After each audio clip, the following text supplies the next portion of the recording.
People, कैसे हो आप सब। आप सभी का स्वागत है एक बार फिर से सोनम्स स्टोरी पे। और क्योंकि थंबनेल देखकर आप समझ गए होंगे तो मैं कोई टिप नहीं देने वाली, मैं पहले ही आपको बता दूं, लेकिन अपनी लाइफ एक्सपीरियंस आपसे शेयर करने जा रही हूँ। अगर जो भी फर्स्ट टाइम वीडियो मेरी देख रहे हैं और जो भी फीमेल्स प्रेग्नेंट है, और कुछ ऐसी बातें होती हैं यार जो आप डॉक्टर्स के साथ नहीं शेयर कर पाते, घर वालों के साथ नहीं शेयर कर पाते, क्योंकि आपको लगता है कि ये प्रॉब्लम बहुत छोटी है। और कई बार जैसे लोग कह देते हैं कि यार ये कोई बीमारी नहीं है, मतलब इसको बीमारी की तरह मत लो। तो अपने आप में एक हेजिटेशन होता है कि ठीक है, तो कैसे शेयर किया जाए। तो अगर आप फर्स्ट टाइम प्रेग्नेंट हैं तो ये वीडियो एंड तक देखिएगा। मे बी मेरी प्रॉब्लम आपकी प्रॉब्लम के साथ रिलेट कर जाए और मेरा जो एक्सपीरियंस उससे निकल कर आया है वो आपके काम आ जाए।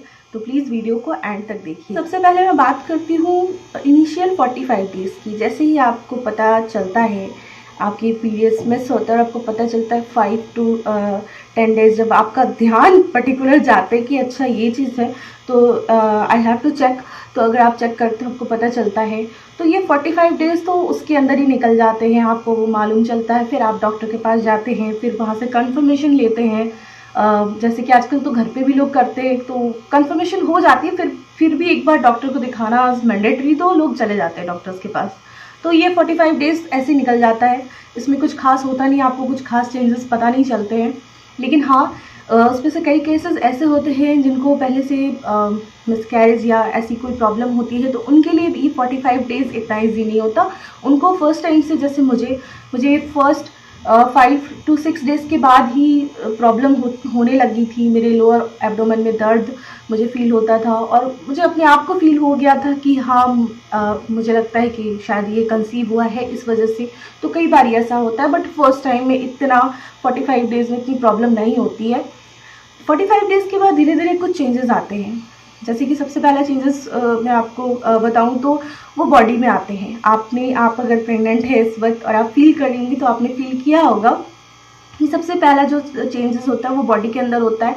आप सुबह उठते हैं तो आपको आपके ब्रेस्ट में भारीपन सा फील होता है। वो धीरे धीरे 5 से 10 मिनट के लिए होता है, फिर धीरे धीरे वो चीज़ें ठीक हो जाती हैं।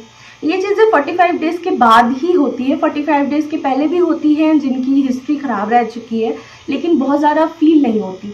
तो मुझे बहुत ज़्यादा फील नहीं हुई। 45 डेज़ के बाद ये भारीपन होना, ये चीज़ें फील होने लगी। उसके बाद जैसे जैसे टाइम थोड़ा आगे जाता है, लेकिन अब अराउंड 2 महीने आपके कंप्लीट जैसे ही होते हैं, 2 महीने इन द सेंस मैं बोल दूँ 8वां हफ्ता जैसे कंप्लीट होता है, आप अगर उस समय आप सोनोग्राफी करवाते हैं तो आपको पता चलता है। जनरली आजकल 7वें हफ्ते में बच्चे की हार्ट बीट आ जाती है, तो अगर सब कुछ नॉर्मल है तो वो हार्ट बीट आने के टाइम पे भी थोड़ी सी प्रॉब्लम आपको फील होगी। लाइक फूड हैबिट्स उसी वक्त से चेंज होना शुरू हो जाते हैं। तो मेरे साथ ऐसा हुआ था, मेरी जो फूड हैबिट थी वो उसी वक्त से चेंज होना शुरू हो गई। मुझे घर का मतलब कोई भी टेस्ट अच्छा नहीं लगता था। एक सब्जियाँ अच्छी नहीं लगने लगी, रोटियां अच्छी नहीं लगने लगी, चावल अच्छे नहीं लगते थे। और मेरे एक प्रॉपर जो मेरा जो फूड मैनर था, मैं जॉब भी करती थी तो भी मैं घर का खाना ही प्रेफर करती थी। मुझे बाहर का खाना बहुत ज़्यादा मतलब खा लेती हूँ, अच्छा लगता है, बट एक सेल्फ सेटिस्फैक्शन जो है वो नहीं आता। बट इन दिनों ये चीज़ें बिल्कुल उल्टी हो गई। मतलब मुझे घर का खाना ही अच्छा नहीं लगने लगा, और ये भी नहीं कह सकती कि बाहर का खाना अच्छा लगता था, बिल्कुल नहीं। तो खाना जो है वो बिल्कुल अच्छा नहीं लगता। अब ऐसे वक्त में क्या किया जाए? अगर आपको खाना अच्छा नहीं लग रहा है तो आप खाएंगे क्या? और अगर आप खाएंगे नहीं तो आपको वीकनेस होगी। तो सबसे पहले फूड हैबिट्स के लिए आपको खुद ही सोचना पड़ेगा कि ऐसी क्या चीज़ें मैं खाऊं कि मुझे अच्छा लगे। अगर आप यहाँ पे कंफ्यूज हैं तो आप अपने घर के बड़ों से हेल्प ले सकते हैं। जैसे अगर आपके घर पे कोई आपकी मम्मी हो, या अगर आपके फैमिली में जेठानी है, उनसे हेल्प ले सकते हैं। आपकी मदर इन लॉ है, आप उनसे हेल्प ले सकते हैं। उनको एक्चुअली पता होता है, उनके एक्सपीरियंस से, कि आप क्या खाएंगे तो आपको अच्छा लगेगा। मे बी कभी कभी उनका एक्सपीरियंस भी फेल हो सकता है, लेकिन आप जैसे जैसे चीज़ें ट्राई करेंगे तो आपको तभी पता चल पाएगा कि आप क्या खाओगे और आपको क्या अच्छा लगेगा। जनरली खट्टी चीज़ें, क्योंकि फर्स्ट जो तिमाही होती है उसमें जनरली बहुत ज़्यादा खट्टी चीज़ें खाना अवॉइड किया जाता है, लेकिन आपका मन भी करेगा तो जो भी सीजनेबल फ्रूट्स है वो ज़रूर लें। पानी ज़्यादा से ज़्यादा पिए, क्योंकि वीकनेस कहीं ना कहीं फील होती है। लोग कहते हैं कि ये कोई बीमारी नहीं है, लेकिन क्योंकि आज के जनरेशन में हमारे साथ प्रॉब्लम ये है कि हमारा जो फूड कल्चर है वो बिल्कुल चेंज हो चुका है। बाज़ार में भी जो फ्रूट्स या वेजिटेबल्स आते हैं वो पहले की तरह इतना प्योर नहीं होते, तो कहीं ना कहीं हमारे अंदर जो पेशेंस लेवल है वो धीरे धीरे बिल्कुल ख़त्म सा हो गया है। तो हमारे लिए ये जो पहली तिमाही है वो कहीं ना कहीं बीमारी सी थोड़ी सी फील होती है। हाँ, खुशी होती है लेकिन बीमारी भी फील। फूड हैबिट्स आपको खुद ही डिसाइड करनी पड़ेंगी कि आपको क्या अच्छा लग रहा है और आप क्या खा सकते हैं। इसमें आपकी हेल्प कोई वीडियो कोई नहीं कर सकता। थोड़ा बहुत अगर आपको हेल्प मिल सकती है तो वो आपके बुज़ुर्गों से मिल सकती है, तो आप उनसे हेल्प लें। और खाने में वैसे भी खाना जो होता है वो अपनी पसंद से ही खाया जाता है, तो आपको जो भी अच्छा लग रहा है उसको पेट भर के खाएं। तो मैंने यही किया। मुझे स्प्राउट्स अच्छे लग रहे थे, थोड़ी सी टमाटर और उसमें थोड़ा खट्टा करके उसे, तो मैंने वो खाया। और फ्रूट्स सबसे ज़्यादा मैंने इस दौरान में फ्रूट्स खाए, क्योंकि मुझे फ्रूट्स ही अच्छे लग रहे थे, तो वो खाए मैंने।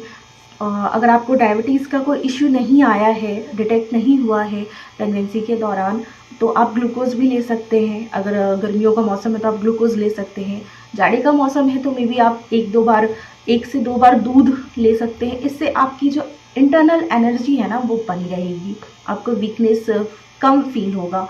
कई लोगों को बहुत ज़्यादा वॉमिटिंग होती है, मेरे साथ ऐसी प्रॉब्लम नहीं हुई, मुझे इतनी वॉमिटिंग नहीं हुई, मुझे बस खाने से प्रॉब्लम था, लेकिन वॉमिटिंग मुझे नहीं हुई। तो जिन लोगों को वॉमिटिंग होती है उनके लिए मैं बता सकती हूँ, जब मुझे एक आधा बार वॉमिटिंग हुई थी तो मुझे किसी ने टिप दिया था, ये जो पुदीने का पत्ता होता है उसका शरबत पिए, या फिर पुदीने के पत्ते को आप ऐसे ही थोड़ी देर रखें, च्युइंग करें, तो उससे काफ़ी हेल्प मिलता है। तो नो डाउट ये मुझे मेरी भाभी ने बताया था और मुझे इससे बहुत हेल्प मिली। तो जैसे आप च्युइंग करते हैं ना, तो वो जो पेपरमेंट की खुशबू होती है वो गले के अंदर जाती है और बड़ा अच्छा लगता है। तो ये हो गई फूड हैबिट्स। इसमें आपकी हेल्प आप खुद कर सकते हैं, आपको चीज़ें खुद ही चुननी होगी कि आपको क्या अच्छा लग रहा है और क्या खाना है, और खाना प्रॉपर मैनर में बहुत ज़्यादा ज़रूरी है। दूसरी चीज़ जो मुझे जो फील हुआ, मूड स्विंग। तो हाँ, मूड स्विंग और चिड़चिड़ाहट ये बहुत ज़्यादा आ जाती है।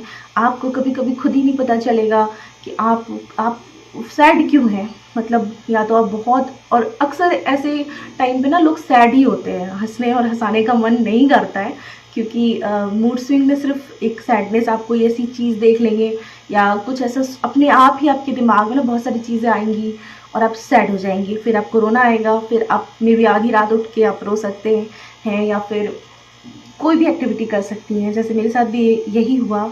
ऑलरेडी मुझे गुस्सा बहुत आता है, लेकिन इस दौरान मुझे और ज़्यादा गुस्सा आने लगा, चिड़चिड़ाहट, क्योंकि इसका एक रीज़न होता है। आपको जो खाना होता है, जो आपको पसंद होता है, वो मे बी हैबिट चेंज होने की वजह से प्रॉपर आपको मिल नहीं पाता, आप खा नहीं पाते। बहुत सारी चीज़ें होती हैं, उल्टियाँ होती है, अंदर से हार्मोनल चेंजेस होते हैं, हर दिन कुछ बदल रहा होता है अंदर, तो वो तो हम फील नहीं कर पाते, लेकिन हमारे साथ जो हो रहा है वो तो हम फील कर पाते। फिर मेडिसिन्स भी मिलते हैं, स्टार्ट में कई इंजेक्शंस मिलते हैं, तो कुछ ना कुछ हर चीज़ का थोड़ा असर आपको आपकी बॉडी में आता है। और मूड स्विंग एक बहुत बड़ा पार्ट होता है। तो इससे बचा कैसे जाए? ना तो आप डॉक्टर को बता सकते हैं कि डॉक्टर मेरा मूड स्विंग होता है बहुत ज़्यादा, मुझे रोना आता है, ना ही घर वालों को बता सकते हैं, क्योंकि एक हेजिटेशन और एक पार्ट ऑफ द जोक हो जाता है कि लोग यार रो रहे। कई बार तो ऐसा होता है कि आप बैठ के कहीं रो रहे होते हैं तो घर वाले आके हंस देते हैं कि भाई क्या कर रहे हो। तो ऐसी चीज़ें होती हैं। इसमें सबसे ज़्यादा ज़रूरी है, मुझे जो जिसने भी टिप दिया ये वो मुझसे काफ़ी बड़े हैं। मेरे मौसा हैं, उन्होंने मुझे टिप दिया था। एक पूरी 24 घंटे एक दिन मुझे नींद नहीं आई, ये भी एक प्रॉब्लम होती है, कई बार नींद बिल्कुल नहीं आती है। तो उन्होंने मुझे एक बहुत ही पॉजिटिव सजेशन दिया। पॉजिटिव चीज़ें देखें, अगर आपके हाथ में यूट्यूब है तो यूट्यूब का सही इस्तेमाल करो, पॉजिटिव चीज़ें देखो। पॉजिटिव इन द सेंस कि लाइक जो चीज़ें अच्छी लगे, जैसे अगर आपको गाना सुनना अच्छा लगता है तो वो सुने, अच्छे गाने सुने, नॉट सैड सॉन्ग्स, अच्छे गाने सुने। आपको भजन अच्छा लगता है तो वो सुनो, या फिर अगर आपको किताबें अच्छी लगती हैं तो अच्छी किताबें पढ़ो। ये नहीं कि उसमें कोई कहानी ना हो कि आप सैड हो जाएं और आपका मूड सडनली चेंज हो जाए, और उस वक्त में आपको बिल्कुल पता नहीं चलता है कि आप ये किससे शेयर करें कि आपको कैसा फील हो रहा है।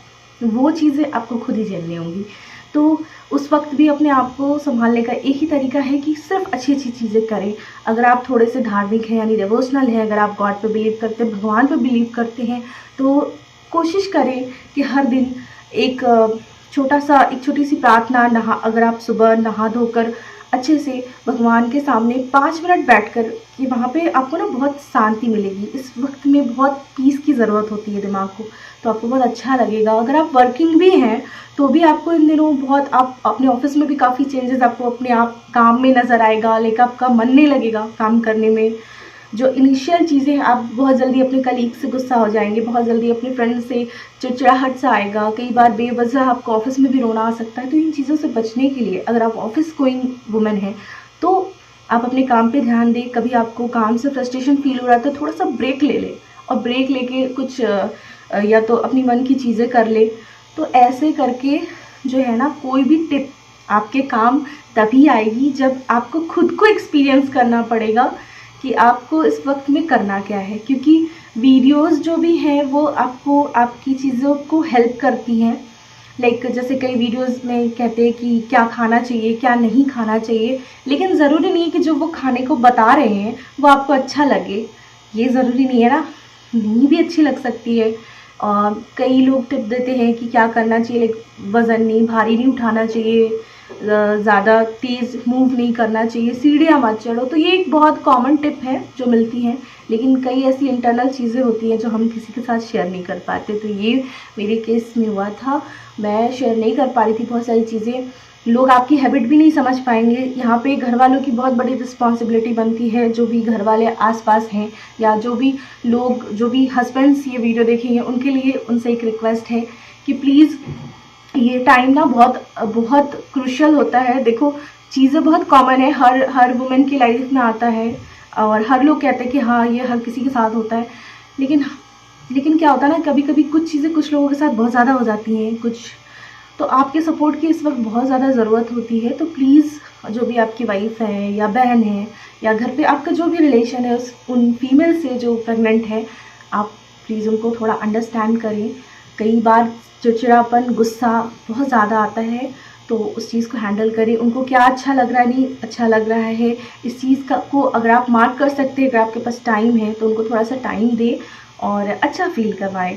क्योंकि आप सेकेंड तिमाही में जब आप आते हैं तो चीज़ें बहुत सारी बदल जाती हैं, कुछ चीज़ें ख़त्म हो जाती हैं, मूड स्विंग होता है। लेकिन मुझे लगता है कि जितना पिछले 3 महीने में हुआ, पिछले 1 महीने में हुआ, उतना में भी आगे वाले महीने में शायद उतना ना हो, या बहुत लोगों के साथ होता भी हो। मेरे साथ फ़िलहाल तो उतना नहीं हो रहा, लेकिन जितना पिछले महीने में मुझे गुस्सा, चिड़चिड़ाहट, मूड स्विंग, खाने पीने की हैबिट, वॉमिटिंग, तो ये 3 महीने ना आप अपनी जो भी फीमेल है आपके घर में, प्लीज़ उनकी केयर करें, क्योंकि उनको आपकी केयर की बहुत ज़्यादा ज़रूरत है। तो ये थी छोटी सी लाइफ एक्सपीरियंस कि मैंने क्या फ़ील किया, मेरी क्या हैबिट चेंज हुई, आज मुझे कैसा लग रहा है, अच्छा लगता है।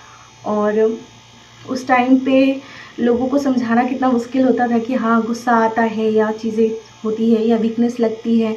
लोग कहते हैं प्रेगनेंसी इज़ नॉट इलनेस, मैं इसको दोबारा दोहरा रही हूँ, लोग कहते हैं कि pregnancy is not an illness. तो हाँ, ये इलनेस बिल्कुल नहीं है, लेकिन जब चीज़ें बदलती है ना सडनली, और आप हैबिचुअल कोई नहीं होता इसके लिए, अगर फर्स्ट प्रेगनेंसी है तो ये कभी कभार इलनेस की तरह फील हो जाती है। तो चलो, अपना ध्यान रखना। जो